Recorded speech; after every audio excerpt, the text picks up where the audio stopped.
Hello everyone, आप सभी का द पीएससी प्रिपरेशन पर स्वागत है। आज हम 24 जनवरी 2026 से बनने वाली सभी करंट अफेयर को कवर करेंगे। उससे पहले हम लास्ट क्लास का रिवीजन कर लेते हैं। लास्ट क्लास में हमने पढ़ा था कि किस भारतवंशी अंतरिक्ष यात्री द्वारा 27 वर्ष सेवा बाद नासा से सेवा निवृत्त हो रही हैं, तो वो थी सुनीता विलियम्स। हाल ही में केंद्र सरकार द्वारा अटल पेंशन योजना की समय सीमा बढ़ाकर किस वर्ष तक कर दिया गया है? 2031। मोजाम्बिक की किस मानवाधिकार कार्यकर्ता को इंदिरा गांधी शांति पुरस्कार 2025 प्रदान किया गया है? तो ग्रेका मैशल को। Evidence wealth Huron India under 40 series 2025 के अनुसार सबसे युवा महिला उद्यमी कौन बनी है? तो ये बनी है श्रेया मिश्रा। एटर्नल के नए सीईओ का पदभार किसके द्वारा संभाला जाएगा? अलविंदर डिडेंसा। हाल ही में भारत और किस संगठन के बीच होने वाले फ्री ट्रेड एग्रीमेंट को मदर ऑफ ऑल डील का नाम दिया गया है? तो यूरोपियन यूनियन और भारत के बीच होने वाली डील को। हाल ही में किस देश द्वारा पाकिस्तान और सऊदी अरब द्वारा स्थापित SMDA में शामिल होने के लिए अंतिम चरण की वार्ता चल रही है? तो टर्की। केंद्रीय विद्युत मंत्री द्वारा किस राज्य को पीएम कुसुम कंपोनेंट सी में बढ़िया प्रदर्शन के लिए गोल्ड अवार्ड दिया गया है? तो ये दिया गया है राजस्थान को। किस राज्य के राज्यपाल के आधिकारिक आवास, जिसको हम राजभवन कहा जाता था, उसका नाम परिवर्तित करके जन भवन किया गया है? तो यह है उत्तर प्रदेश का। नासा के किस आगामी मिशन का संबंध अवतार प्रोजेक्ट से है? तो आर्टेमिस 2, जो कि फरवरी 2026 में लॉन्च किया जाएगा।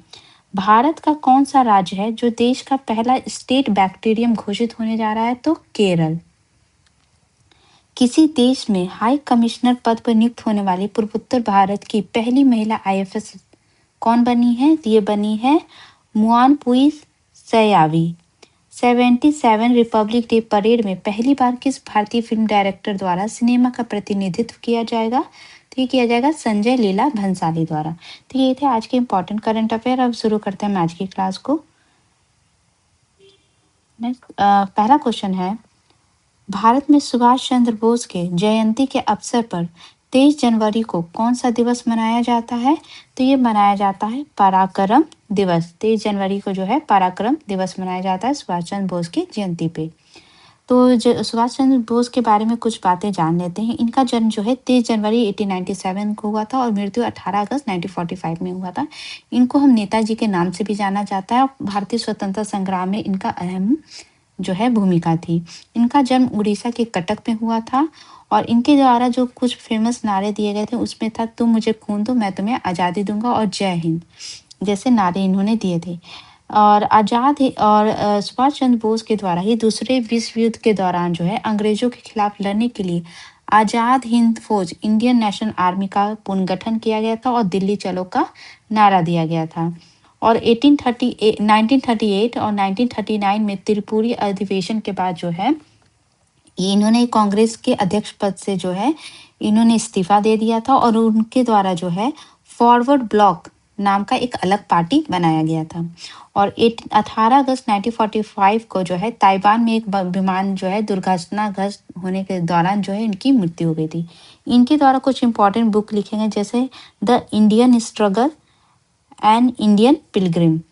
ठीक है, नेक्स्ट क्वेश्चन है, हाल ही में अमेरिका द्वारा किस अंतर्राष्ट्रीय संस्था से निकलने का फैसला लेने वाला है अमेरिका? ऐसा अभी आ रहा है, तो वो होगा WHO, वर्ल्ड हेल्थ ऑर्गेनाइजेशन।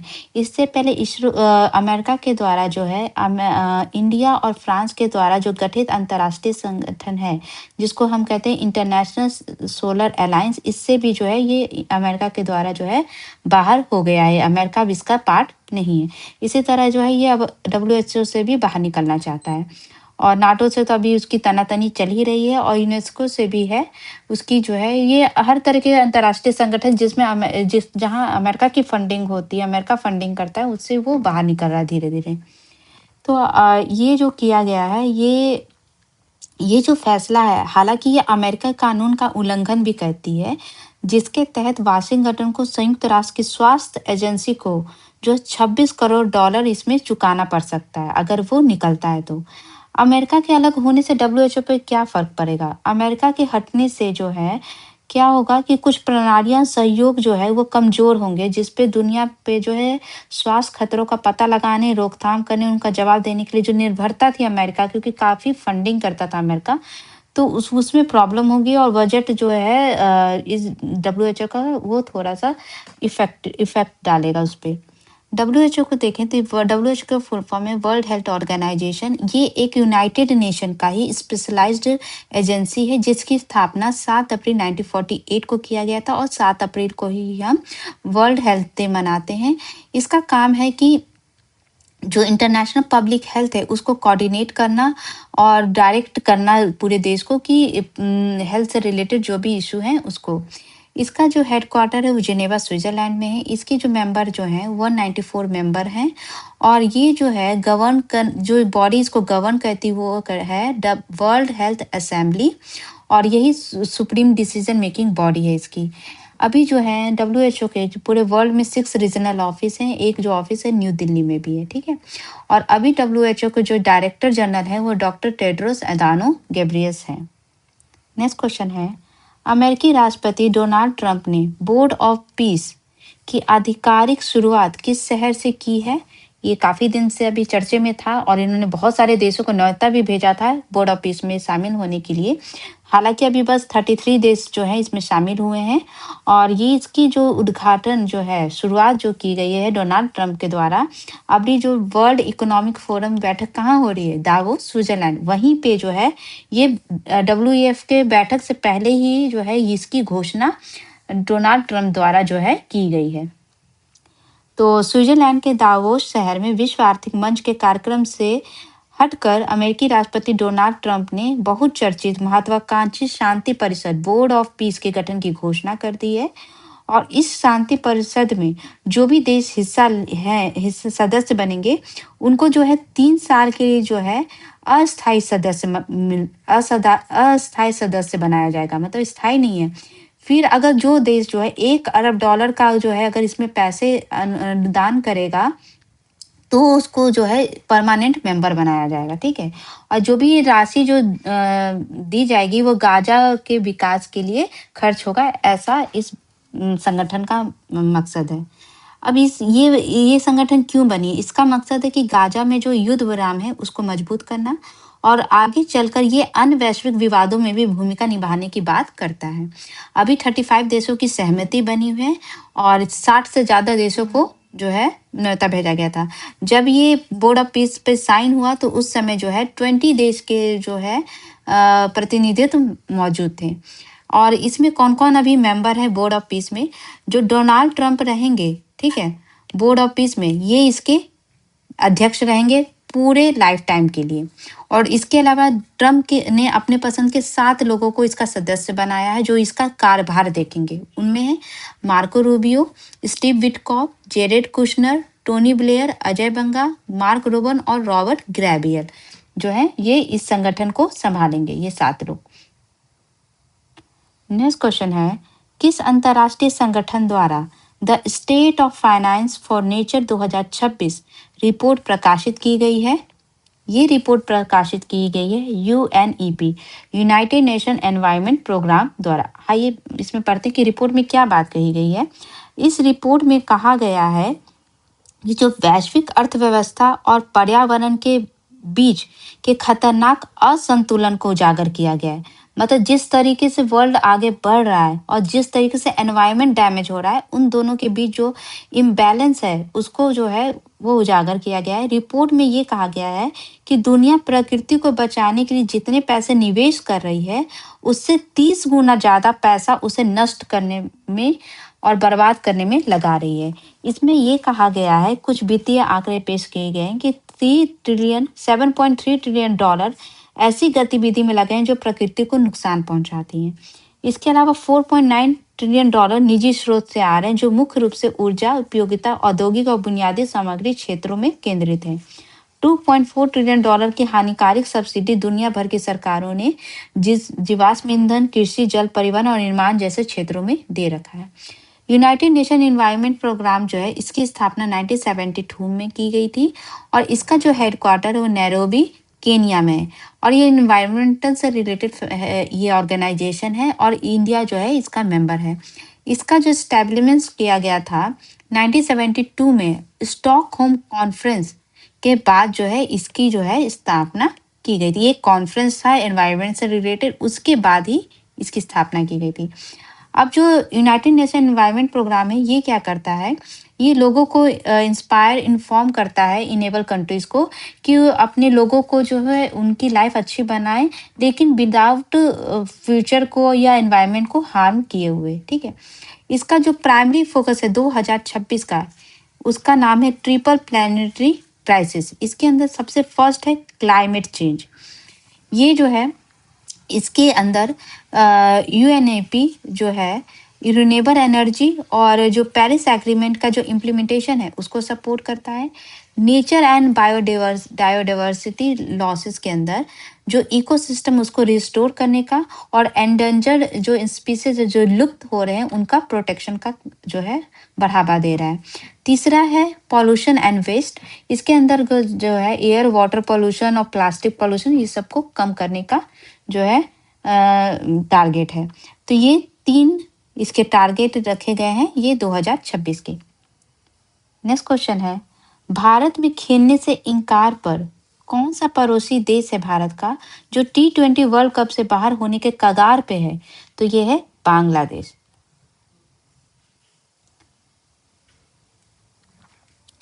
तो बांग्लादेश ने जो है खेल भावना के विपरीत जाते हुए अगले महीने जो भारत श्रीलंका में संयुक्त रूप से T20 वर्ल्ड कप होने जा रहा है मेंस का, तो अपनी राष्ट्रीय क्रिकेट टीम भेजने से इनकार कर दिया है। आईसीसी ने जो है बांग्लादेश के मैच भारत की जगह श्रीलंका में कराने की जो मांग थी उसको उन्होंने खारिज कर दिया, जिसके बाद ये कदम उठाया गया है। अब हो सकता है कि बांग्लादेश की जगह जो है अब स्कॉटलैंड जो है वो खेलेगा। खेल से रिलेटेड एक और फैक्ट है, अभी जो है ऑस्ट्रेलियन ओपन चल रहा है, तो इसके अंतर्गत जो है जो पोलैंड की ईगा स्विएटेक है, इनके द्वारा जो है एक रिकॉर्ड बनाया गया है कि हर ग्रैंड स्लैम टूर्नामेंट में कम से कम तीसरे दौर तक पहुंचने वाली ये पहली महिला खिलाड़ी बन गई हैं और ये इनका लगातार 24वां ग्रैंड स्लैम है। इसके अलावा जो है मेल कैटेगरी में सर्बिया के जो नोवाक जोकोविच है, इन्होंने तीसरे राउंड में इन्होंने भी जगह बना ली है और ये अभी जो है जो नोवाक जोकोविच के द्वारा जो है उनके करियर का 399वां मैच जीता गया। मतलब 400 ग्रैंड स्लैम मैच जीतने वाले अगर ये जीत जाएंगे अगला मैच 400 हो जाएगा इनका ग्रैंड स्लैम जीता 400 मैच जीता जाएगा, तो ये 400 ग्रैंड स्लैम मैच जीतने वाले पहले खिलाड़ी बन जाएंगे और ये इनका 11वां ऑस्ट्रेलियन ओपन खिताब है और कुल इनका 25वां ग्रैंड स्लैम जीतने के इरादे से ये उतरे। नेक्स्ट क्वेश्चन है, ऑस्कर 2026 में 16 नामांकन कर किस फिल्म द्वारा ऑस्कर इतिहास में सबसे अधिक नामांकन का रिकॉर्ड बनाया गया है? तो ये रिकॉर्ड बनाया गया है सीनर मूवी के द्वारा। ठीक है, मतलब ऑस्कर मूवी में अलग अलग कैटेगरी में इसके 16 जो है नामांकन हुए हैं और ये ऐसा करने वाला ऑस्कर के इतिहास में पहला ऐसा मूवी है जो जिसका इतनी कैटेगरी में नामांकन हुआ है। तो इसके जो डायरेक्टर है उनका नाम है रियान कुगर और इस फिल्म ने जो पहले से जो 14 नॉमिनेशन थे वो किसके द्वारा बनाए गए थे? वो बनाए गए थे ऑल अबाउट ईव, टाइटैनिक और इसके अलावा ला ला लैंड के द्वारा बनाया गया था। तो उन्हीं का रिकॉर्ड बीट करके इसके द्वारा 16 जो है नॉमिनेशन किए गए हैं। और ये जो सीनर जो है 15 मार्च को जो ऑस्कर सेरेमनी होगा इसमें ये फर्स्ट रन है। इसके अलावा वन बैटल ऑफ अनदर जो है ये इसके द्वारा जो है 13 नॉमिनेशन इसको मिले हैं। इसकी ये जो फिल्म है सीनर, इसके द्वारा जो है सर्वश्रेष्ठ फिल्म, सर्वश्रेष्ठ निर्देशक, सर्वश्रेष्ठ पटकथा, बहुत सारी कैटेगरी में ये नॉमिनेट हुआ है। इसके अलावा एक और मूवी चर्चे में थी भारत की, होम बाउंड। ठीक है, तो नीरज घाईवान की जो फिल्म थी होम बाउंड सर्वश्रेष्ठ अंतर्राष्ट्रीय फीचर फिल्म श्रेणी में नामांकन पाने में असफल रहने के कारण ऑस्कर 2026 के दौर से ये बाहर हो गई। मतलब होम बाउंड जो थी ये इंडियन फिल्म थी, ये जो फिल्म गई थी ऑस्कर नॉमिनेशन के लिए, लेकिन ये जो है ये फाइनल तक नहीं पहुंच पाई और ये ऑस्कर से बाहर हो चुकी है। इसके अलावा ऑस्कर से रिलेटेड कुछ और फैक्ट देखें मूवी से। ऑस्कर 2026 के लिए जारी शुरुआती एलिजिबिलिटी लिस्ट में भारत की जो है 4 फ़िल्में जो हैं बेस्ट फ़िल्म कैटेगरी के लिए पात्र पाई गई थी। उनका नाम था कंतारा, तन्वी द ग्रेट, नरसिम्हा और टूरिस्ट फैमिली। ऑस्कर 2026 में नामित जो है पैलेस्टीन 36 को 31st Kolkata international film festival में प्रदर्शित किया गया था। टोरंटो में जो आयोजित mosaic international south Asian film festival 2025 में जो है पायरे को सबश्रेष्ठ फीचर फ़िल्म का अवार्ड मिला था। और ऑस्कर कंटेंशन लिस्ट 2026 में नामित पहली मराठी फ़िल्म बनी थी 10 अवतार। कैलिफोर्निया में जो है 83rd गोल्डन ग्लोबल अवार्ड्स में बेस्ट मोशन पिक्चर का जो अवार्ड है वो हैमनेट और वन बैटल आफ्टर अनदर को मिला है।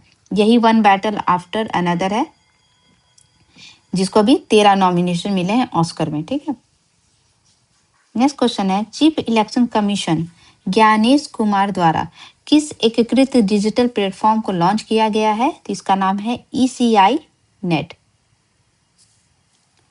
तो भारत निर्वाचन आयोग ने हाल ही में ECI नेट नामक एक एकीकृत डिजिटल प्लेटफॉर्म लॉन्च किया है और ये दिल्ली के भारत मंडपम में जो है लोकतंत्र और निर्वाचन प्रबंध पर भारत की जो अंतर्राष्ट्रीय सम्मेलन थी उसी के दौरान जो है इसकी लॉन्च किया गया है। ये जो है इसकी जो लॉन्चिंग जो है इसके क्या ये सेवा देगा? इसके माध्यम से जो मतदाता है पंजीकरण, मतदाता सूची में नाम खोजना, एपिक डाउनलोड करना, ये सब जो प्रक्रिया है वो आसान हो जाएगा क्योंकि इसी का जो है सभी जो बिहार विधानसभा का जो चुनाव हुआ था इसमें इसका यूज किया गया था तो ये सफल रहा था तो इसीलिए अब इसे पूरे देश में लागू किया गया है। इलेक्शन कमीशन ऑफ इंडिया से रिलेटेड कुछ स्टैटिक फैक्ट देखें तो इलेक्शन कमीशन ऑफ इंडिया ये इंडिया का permanent all India कोएशन judicial independent constitutional body है। इसकी स्थापना 1950 में किया गया था ताकि कंट्री में जो है रेगुलेट तरीके से इलेक्शन हो सके और ये संविधान के आर्टिकल 15 में इसका मेंशन है और जो जो है 15वें पार्ट में मेंशन है और आर्टिकल जो इससे संबंधित है 324 से 329 तक जो है इलेक्शन कमीशन ऑफ इंडिया के बारे में मेंशन है। इलेक्शन कमीशन ऑफ इंडिया क्या क्या चीज़ का इलेक्शन कर रहा था? पार्लियामेंट का, इसके अलावा स्टेट लेजिस्लेचर का, president vice president of India का। लेकिन पंचायत और म्यूनसिपालिटी का जो इलेक्शन है वो इलेक्शन कमीशन ऑफ इंडिया के अंतर्गत नहीं आता, वो state election commission of India कराती है। इलेक्शन कमीशन ऑफ इंडिया के अंदर जो है एक chief election commissioner of India होते हैं जो कि अभी ज्ञानेश कुमार है और 2 इलेक्शन कमिश्नर होते हैं। इनका जो स्टेटस होता है वो जो जज होते हैं सुप्रीम कोर्ट के उनके बराबर ही होता है, रैंकिंग, सैलरी वगैरह सब कुछ। इनका सिलेक्शन कैसे होता है? चीफ इलेक्शन कमीशन और इलेक्शन कमीशन जो है ये प्रेसिडेंट के द्वारा अपॉइंट किए जाते हैं पर इनको अपॉइंटमेंट करने से पहले एक सिलेक्शन कमेटी जो है वो प्रेसिडेंट को रिकमेंड करती है कि इनको बनाना है। उसमें कौन कौन होते हैं? प्राइम मिनिस्टर होते हैं, यूनियन कैबिनेट मिनिस्टर होते हैं और लीडर होते हैं अपोजिशन के। लोकसभा में जो भी लीडर हैं अपोजिशन के वो होते हैं।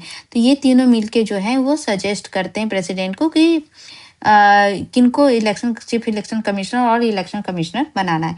इलेक्शन कमिश्नर और चीफ इलेक्शन कमीशन का जो है टेन्योर होता है वो 6 ईयर और 65 ईयर होता है। अब इनको अगर रिमूव करना है तो रिमूवल किस तरीके से होता है? जो चीफ इलेक्शन कमिश्नर है उनका रिमूवल जो है जैसे सुप्रीम कोर्ट के जज का होता है उसी तरीके से होता है और अदर इलेक्शन कमिश्नर का जो है प्रेसिडेंट रिमूव करते हैं after the consulting the chief election commissioner. ठीक है, नेक्स्ट क्वेश्चन है यूनाइटेड नेशन द्वारा 2026 को कौन सा वर्ष घोषित किया गया है?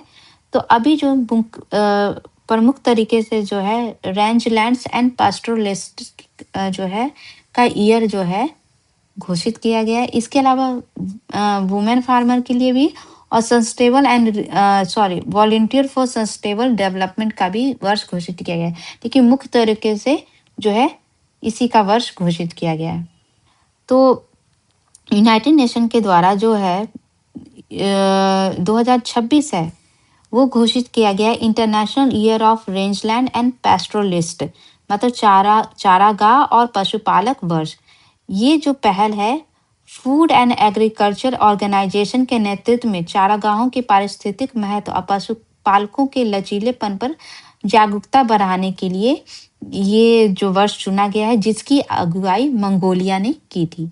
इसके अलावा दूसरा जो है international year of women farmer, महिला किसान वर्ष। ये इसलिए क्योंकि महिलाओं की भूमिका को मान्यता देना, लैंगिक समानता को बढ़ावा देना और आजीविका सुधार के लिए ये घोषित किया गया है। और तीसरा है international year of volunteer for sustainable development, स्वयं सेवकों का अंतर्राष्ट्रीय वर्ष। ये विकास के लक्ष्यों में स्वयं सेवकों के योगदान को सम्मानित करने के लिए बनाया गया है। कुछ इम्पोर्टेंट जो है कौन कौन से ईयर को क्या क्या डिक्लेयर किया गया था यूनाइटेड नेशन के द्वारा, उसका मैंने एक स्लाइड रखा है। ये डायरेक्ट मैंने यूनाइटेड नेशन के वेबसाइट पे से ही लिया है। 2025 को जो है हम पिछले साल से और कुछ आगे वाले सालों को रिलेट करते हैं, क्योंकि एग्जाम में अभी कुछ कुछ एग्जाम में बहुत पहले के भी जो है क्वेश्चन पूछ रहे हैं, लास्ट बहुत पुराने पुराने ईयर के भी, 1-2 साल के। तो इसलिए मैं आपको रिलेट कराई। 2025 जो है international year of peace and trust declare किया गया था। इसके अलावा international year of glacier preservation और international year of the cooperative and international year of quantum science and technology. 2026 international year of rangelands and pastoralist, international year of volunteer for sustainable development and international year for the women farmer.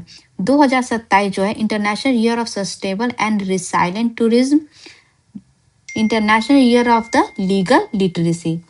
2029 है वो है international year of asteroid awareness and planetary defence. Next question है, किस राज्य में देश का पहला डॉग सेंचुरी खोला गया है? तो अभी खोला गया पंजाब के लुधियाना में। जो स्ट्रेट डॉग होते हैं, जो सड़क पे आवारा कुत्ते होते हैं, इनके लिए इस तरीके का डॉग सेंचुरी खोला गया है, क्योंकि जो इनकी तादाद है और इनसे जो होने वाले हमले हैं उसी को देखते हुए जो है ऐसा एक पायलट प्रोजेक्ट अभी किया जा रहा है। अगर ये सक्सेसफुल होता है तो उसे और जगह जो है डेवलप किया जाएगा। फर्स्ट इन वर्ल्ड से रिलेटेड हम कुछ फैक्ट का हम रिवीजन कर लेते हैं कि 16 साल से कम उम्र के बच्चों पे इंटरनेट का प्रतिबंध लगाने वाला पहला देश बना था ऑस्ट्रेलिया। 600 अरब डॉलर से अधिक संपत्ति वाले पहले व्यक्ति बने हैं एलन मस्क। WHO द्वारा दुनिया का सबसे बड़ा digital library traditional medicinal global library जो है, इसकी शुरुआत जो है की गई थी, वो भी इंडिया से ही की गई थी। सऊदी अरब को उत्तर से दक्षिण तक पैदल पार करने वाली पहली महिला बनी थी एलिस मॉरिसन। नॉर्वे के द्वारा नॉर्दर्न लाइट्स देखने के लिए दुनिया की पहली पैनोरामिक नाइट ट्रेन लॉन्च की गई है। पारंपरिक डाक सेवा को बंद करने वाला दुनिया का पहला देश जो है, यहाँ पे बंद आएगा, सॉरी, बंद करने वाला पहला देश डेनमार्क बना है। पहली बार जो है पेरू द्वारा बिना डंक वाला मधुमक्खी को कानूनी अधिकार दिया गया था। विश्व का सबसे बड़ा शिवलिंग जो है बिहार के इस चंपारण के विराट रामायण मंदिर में स्थापित किया गया है। हाल ही में आयरलैंड में विश्व का सबसे बड़ा और पुराना प्रागैतिहासिक बसाहट शहर मिला है। एलन मस्क की कंपनी XAI द्वारा जो निर्मित ग्रोक चैटबॉट है उस पर प्रतिबंध लगाने वाला पहला देश बना था मलेशिया एंड इंडोनेशिया। इसके अलावा जो है अंतर्राष्ट्रीय संगठन यूनाइटेड नेशन द्वारा दुनिया का पहला कानूनी रूप से बाध्यकारी समझौता हाई सी ट्रीटी लागू किया गया है। और वैज्ञानिकों द्वारा पहली बार जो है अंटार्कटिका में पहला ग्लोबल आइस वॉल्ट शुरू किया गया है। नेक्स्ट क्वेश्चन है, ILO इंटरनेशनल लेबर ऑर्गेनाइजेशन द्वारा जारी एम्प्लॉयमेंट एंड सोशल ट्रेंड्स 2026 के अनुसार 2026 में वैश्विक बेरोजगारी कितना रहने का अनुमान लगाया गया है? तो ये लगाया गया है 4.9% पे ही स्टेबल रहेगा, क्योंकि अभी 2025 में भी वही है और 2026 में भी यही रहेगा। ठीक है, तो कि 2026 में जो वैश्विक अंतर्राष्ट्रीय जो श्रम संगठन ILO, इनके द्वारा ये जारी किया गया कि 2026 में वैश्विक बेरोजगारी दर 4.9% रहने का अनुमान है, जिससे लगभग 18.6 करोड़ लोग प्रभावित होंगे। इसके अलावा जो रोजगार अंतराल या जॉब गैप्स है 2026 में बढ़कर 40.8 करोड़ होने का अनुमान है। और लगभग 28.4 करोड़ श्रमिक अत्यधिक गरीबी में जी रहे, जिनकी आय प्रतिदिन $3 से भी कम है। और 2026 तक लगभग 2.1 अरब श्रमिक अनौपचारिक क्षेत्र में होंगे। और वैश्विक युवा बेरोजगारी दर 2025 में जो है वो 12.4% हो गई है। और जो महिलाएं हैं वो पुरुषों से जो है रोजगार के मामले में काफी कम है। और जो ये देखा गया है कि जो उच्च आय वाले देश है ना, उसमें रोजगार वृद्धि में गिरावट आई है, और जबकि कम आय वाले देश है उनमें वृद्धि आई है। वो कितनी आई है? 3.1% रहने का अनुमान लगाया गया 2026 में। इंटरनेशनल लेबर ऑर्गेनाइजेशन, जिसको हम अंतर्राष्ट्रीय श्रम संगठन कहते हैं, ये भी यूनाइटेड नेशन की स्पेशलाइज्ड एजेंसी है जो कि सोशल जस्टिस और जो श्रमिकों की राइट है उसके लिए काम करती है। ये जो है इसको इसका जो है फॉर्मेशन 1946 में है, और इसको ट्रीटी ऑफ द वर्सले के तहत जो है इसका गठन किया गया था। इसका हेडक्वार्टर जेनेवा स्विट्जरलैंड में है, और लेबर जो श्रमिकों के इशू है उससे रिलेटेड जो है ये काम करता है, और इंडिया इसका भी मेंबर है। रिपोर्ट से रिलेटेड फैक्ट देखें तो एडीबी द्वारा भारत की विकास दर 7.2% रखी गई है। रेटिंग एजेंसी क्रिसिल द्वारा भारत की विकास दर 2025-26 के लिए 7% रखी गई है। Global university I India opportunities report में जो है पहले स्थान पे भारत का दिल्ली एनसीआर शहर रहा था। हाल ही में की रिपोर्ट के अनुसार जो है गंगोत्री ग्लेशियर आगे आने वाले 60 सालों में जो है 36 किलोमीटर तक सिकुड़ गया है। मतलब 60 वर्षों में ये 36 किलोमीटर तक गंगोत्री ग्लेशियर सिकुड़ चुका है। हाल ही में नीति आयोग द्वारा रिपोर्ट के अनुसार उच्च शिक्षा के लिए भारतीय छात्रों की जो पहली पसंद है वो बनी है कनाडा। गोल्डमैन सैश के अनुसार भारत की विकास दर 2026 के लिए 6.7% रहेगी, और ईवाई रेटिंग के अनुसार 2047 तक भारत में प्रति व्यक्ति आय 13.5 लाख रुपए होगा। एनएसओ द्वारा 2025-26 के लिए भारत की विकास दर 7.4% रखी गई है। यूनाइटेड नेशन के द्वारा 2026 के लिए भारत की विकास दर 6.6% रखी गई है। और सुंदरवन टाइगर रिजर्व में संपन्न 28 meeting national tiger conservation authority की रिपोर्ट के अनुसार 2025 में टाइगर की मौत के मामले में जो राज्य पहले स्थान पे है वो है मध्य प्रदेश, और टोटल जो मौतें हुई हैं इंडिया में 166 टाइगर्स की हुई हैं।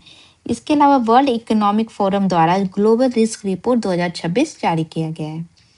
नेक्स्ट क्वेश्चन है, ऊर्जा मंत्रालय द्वारा जारी मसौदा, अभी मतलब ड्राफ्ट ही इसका अभी बनाया गया है, अभी ये पूरी तरीके से लागू नहीं हुआ है। तो जो ड्राफ्ट जारी किया गया राष्ट्रीय बिजली नीति नेशनल इलेक्ट्रिसिटी पॉलिसी 2026 के अनुसार 2030 तक प्रति व्यक्ति बिजली खपत कितना किलोवाट आवर होने का लक्ष्य रखा गया है। तो ये लक्ष्य रखा गया है 2000 किलोवाट आवर। ये 2030 तक रखा गया है, और 2047 तक 4000 किलोवाट आवर। अभी प्रेजेंट में कितना है? 2025-26 में 2024-25 में बात करें तो 1460 किलोवाट आवर अभी प्रेजेंट में है। 2030 में जो है ये रखा गया, और 2047 में ये रखा गया। इसके बारे में पढ़ते हैं कि ये जो पॉलिसी जो जारी की जाएगी 2026 में, ये जो है विकसित भारत 2047 विजन पे आधारित है। और इस ड्राफ्ट को जो है 2005 की जो पॉलिसी थी, जो पुरानी पॉलिसी, वो इसको ये जो नई पॉलिसी इसको रिप्लेस करेगी। और ये जो पॉलिसी है 19 फरवरी 2026 तक जो है ये ओपन रहेगा, जिसमें पब्लिक जो है अपना कंसल्टेशन दे सकते हैं। एनर्जी कुछ टारगेट रखे गए हैं, जैसे एनर्जी कंजम्पशन देखें तो 2000 kilowatt hour energy per capita electricity consumption होगा 2030 तक, और 4000 किलोवाट आवर जो है 2047 तक का रखा गया, और अभी जो है 1460 किलोवाट आवर है। क्लाइमेट गोल भी रखेंगे हैं कि रखा गया कि इंडिया जो है जो अपना जो एमिशन है उसको कम करेगा 45% तक बाय 2030 तक, और नेट जीरो एमिशन जो है ये 2070 तक जो है इसका टारगेट रखा गया है। इसके अलावा रिन्यूएबल और जो कन्वेंशनल एनर्जी जो सोर्स जो एनर्जी के सोर्स हैं उसमें भी जो है कुछ शेड्यूलिंग और डेविएशन करेगा 2030 तक। मतलब जो कन्वेंशनल एनर्जी सोर्स है जैसे कोयला और ये सब जो है इन सब से शिफ्ट होकर रिन्यूएबल एनर्जी की तरफ शिफ्ट होगा। ठीक है, इसके अलावा जो है टारगेट रखा गया है 100 गीगावाट न्यूक्लियर कैपेसिटी डेवलप करेगा 2047 तक, और जिसके अंदर जो है स्मॉल मॉड्यूलर रिएक्टर्स हैं उसको भी जो है इंक्लूड किया जाएगा, धीरे धीरे स्थापित किया जाएगा पूरे इंडिया में। अब रैंकिंग से रिलेटेड फैक्ट का हम रिवीजन कर लेते हैं। तो ग्लोबल इनोवेशन इंडेक्स 2025 में भारत की रैंकिंग 38 थी। World directory of modern military aircraft की रिपोर्ट के अनुसार दुनिया की ताकतवर वायुसेना में भारत का रैंक थर्ड था। हाल ही में भारत शहद निर्यातक में जो है सेकंड पोजीशन में, फर्स्ट पे चाइना है। जर्मन वॉच द्वारा क्लाइमेट रिस्क इंडेक्स रिपोर्ट 2026 में भारत का स्थान 9th है। QS world university sustainability ranking 2026 में टॉप पे लुंड यूनिवर्सिटी स्वीडन की है। एशिया पावर इंडेक्स 2025 में भारत की डिफेंस पावर का स्थान थर्ड है, फर्स्ट पे अमेरिका है। वर्ल्ड स्किल एशिया चैंपियनशिप 2025 में भारत का स्थान जो है 8 है। International living global retirement index 2025 में टॉप पे ग्रीस है। स्टैनफोर्ड यूनिवर्सिटी के ग्लोबल एआई वाइब्रेंसी टूल 2025 में भारत का स्थान थर्ड है, फर्स्ट पे अमेरिका है। Global university I India opportunities report में पहले स्थान पे दिल्ली एनसीआर शहर रहा है। हुरन इंडिया के टॉप 200 सेल्फ मेड इंडस्ट्रियट में टॉप पे रहे थे Deepinder Goyal. QS Asia university ranking 2026 में पहला स्थान जो है हांगकांग यूनिवर्सिटी को मिला था। इसके अलावा जो है केंद्रीय गृह मंत्रालय द्वारा जारी रैंकिंग ऑफ पुलिस स्टेशन 2025 में पहले स्थान पे गाजीपुर पुलिस स्टेशन दिल्ली का रहा था।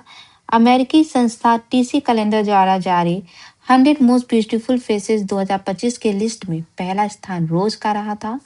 बिजनेस कंसल्टेंसी फर्म एमिक्स के मुताबिक रेयर अर्थ एलिमेंट के उत्पादन में भारत का विश्व में स्थान 7th है, फर्स्ट पे चाइना है। भारत जो है जापान को पीछे छोड़कर $4.18 ट्रिलियन इकोनॉमी के साथ दुनिया का चौथा इकोनॉमी वाला देश बना है। फर्स्ट पे अमेरिका, सेकंड पे चाइना, थर्ड पे जर्मनी है। भारत चावल उत्पादकता में पूरे दुनिया में जो है फर्स्ट पोजीशन पे आ गया है। एनएफएचएस के महिला सशक्तिकरण सूचकांक में टॉप पे गोवा है और स्मॉल स्टेट की कैटेगरी में उत्तराखंड है।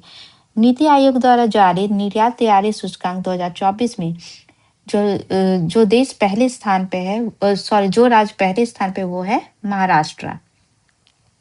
हेनले पासपोर्ट इंडेक्स 2026 में टॉप पे सिंगापुर है, इंडिया की रैंकिंग 80 है, लास्ट में अफगानिस्तान है। WMO के अनुसार, वर्ल्ड मेट्रोलॉजिकल ऑर्गेनाइजेशन के अनुसार जो है साल 2025 ये दुनिया का तीसरा सबसे गर्म साल रहा है और 5G उपयोगकर्ता के मामले में भारत विश्व में जो है सेकंड स्थान पे है, फर्स्ट पे चाइना है। तो ये थे आज के important current affair. I hope आपको क्लास अच्छी लगी, तो प्लीज़ चैनल को लाइक शेयर सब्सक्राइब जरूर करिएगा और पीडीएफ के लिए जो है आप टेलीग्राम चैनल को जो है आप उसमें जुड़ सकते हैं। Thank you.